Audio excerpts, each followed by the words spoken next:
Well, in February, the state of Minnesota projected a $1.5 billion surplus in state revenue. Now the state is on track for a $2.3 billion shortfall. Zach Fuller details how this will affect local entities like Rochester Public Schools.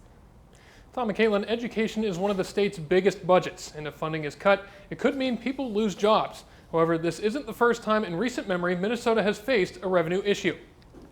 Minnesota is facing a shortfall due to the pandemic. Is the $2.3 billion current deficit that we have, and that's in relation to this fiscal year, which ends on June 30, 2021.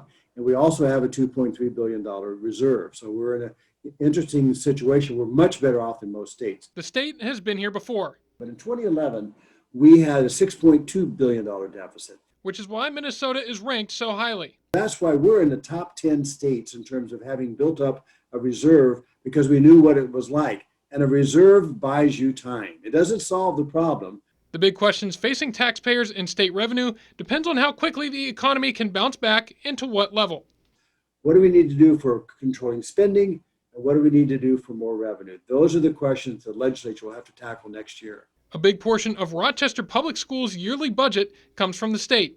Roughly 80% of our budget is from the state of Minnesota. Schools are hoping for a 2% cost of living increase for next school year, but if that doesn't come, we'd have some tough decisions to make about if we're going to cut expenses from the budget or if we're going to spend from reserves.